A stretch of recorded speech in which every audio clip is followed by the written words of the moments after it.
굿티칭, 안녕하십니까, 이의용입니다. 우리 세상을 살아가면서 다른 사람들하고 계속해서 소통을 합니다. 대화를 하고 이야기를 나누고. 근데 우리는 왜 소통을 할까요? 소통하면 뭐가 좋을까요? 소통을 하면 첫 번째로 상대방이 누구인지 알 수 있습니다. 우리는 소통을 하지 않으면 상대방이 누군지 알 수가 없죠. 아침마다 만나는 길에서 교통정리를 하는 경찰이 있다고 했을 때 뭐 1년 동안 2년 동안 계속 만나지만 그분하고 소통하지 않으면 우리는 그가 누군지 알 수가 없습니다. 이런 것들이 바로 이제 이 소통의 유익함이죠. 우리가 연애할 때도 연애를 많이 하게 되면 상대방에 대해서 알게 되죠. 그래서 궁금하게 하니까 많은 것을 물어보게 되지 않습니까? 자, 두 번째는 상대방은 나의 거울이다, 이런 느낌인데요. 그건 뭐냐, 우리가 대화를 해보면 상대방의 이야기 속에서 제가 이렇게 보입니다. 상대방에게 비친 나의 모습이 그 사람의 말을 통해서 또 표현을 통해서 저한테 느껴지게 되죠. 그래서 나에 대해서 알 수 있게 된다, 이런 것입니다. 예를 들면 제가 별로 행복하지 않다고 생각했던 부분에 대해서 상대방은 저에 대해 그걸 굉장히 부러워하는 그런 말을 할 수가 있겠죠. 등등. 또 뭐 잘못된 부분도 있지만요. 세 번째는 뭐죠? 상대방하고 굉장히 친밀해지게 됩니다. 상대방에 대해서 많이 알고 또 상대방도 저에 대해서 많이 알게 되잖아요. 그러다 보면 둘이 상당히 친밀한 관계를 유지할 수가 있습니다. 친밀함이 계속되면 서로 신뢰할 수 있게 되죠. 믿을 수 있게 되죠. 그래서 그 사람을 만나면 좀 편해집니다. 그래서 복장이 조금 이렇게 격식에 맞지 않더라도 서로 상대방에 대해서 부담을 느끼지 않고 편하게 느낄 수 있습니다. 이렇게 우리는 소통을 통해서 다른 사람에 대해서 알고 또 나에 대해서 상대방이 알게 되고 그렇게 해서 친밀하게 되고 서로 신뢰할 수 있는 관계가 되지 않습니까? 그럼 서로 편한 상태가 되죠. 이런 것을 우리는 라포라고 이야기를 합니다. 이런 라포 상태, 서로 가까워질 수 있는 라포 상태가 우리는 서로 편안한 상태를 라포라고 이렇게 이야기합니다. 근데 사실 우리가 수업에서 학생들과의 관계에서 보면 굉장히 서먹서먹한 관계가 계속되죠. 그러다 이제 수업의 정반부에서 좀 이렇게 라포 상태가 유지가 되기도 하지만 어떤 경우에는 또 학생 수가 많을 때는 그냥 라포 상태를 유지하지 못한 상태로 한 학기가 끝나는 경우도 굉장히 많이 있습니다. 서먹서먹한 관계.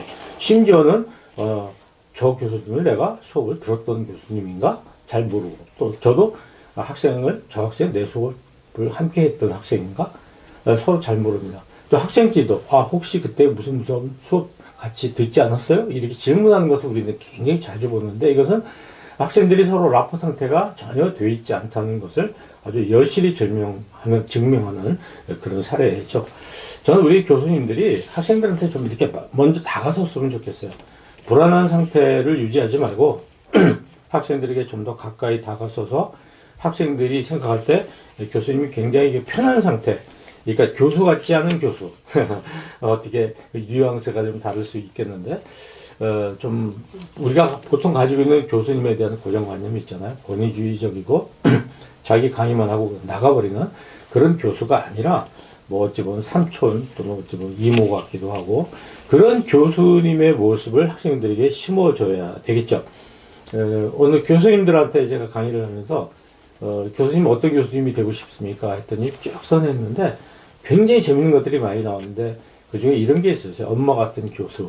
그랬더니 한 교수님이 교수님 그 엄마 같은 교수는 학생들이 굉장히 싫어합니다. 이렇게 얘기를 하더라고요. 그래서 이제 엄마가 집에서 학생에게 자녀에게 굉장히 많은 부분을 이렇게 좀 뭐랄까 터치를 한다고 그럴까요? 관여를 하기 때문에 조금 아이들에게 엄마가 좀 지겨울 수도 있겠죠. 그래서 그런 농담이 난 것 같습니다. 어쨌든 간에 수업은 굉장히 중요합니다.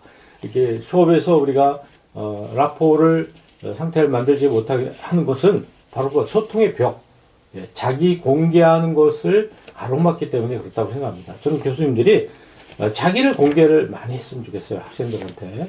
너무 감추지 마시고 자기 원래 모습을 좀 적당히 이렇게 공개를 해주면 학생들도 교수님 상당히 좋아하고 부담 없게 되고 서로 가까운 사이가 될 수 있겠다, 이런 생각이 듭니다.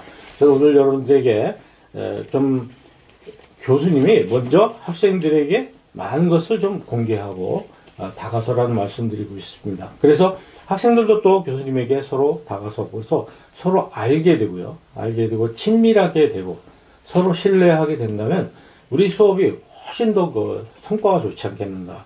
효과 있는 수업이 될 수 있겠다. 이런 생각을 해봅니다. 그래서 그냥 강의만 하시려고 하지 마시고 좀 더 이런 그 지금 말씀드린 라포 관계를 유지하는 걸 통해서 수업을 하셔야 훨씬 더 수업의 효과가 일어나고 또 이런 라포 관계를 유지하는 것은 효과적인 수업을 위해서 굉장히 투자이고 일종의 그리고 밑거름이 될 수 있다. 이런 말씀을 드립니다.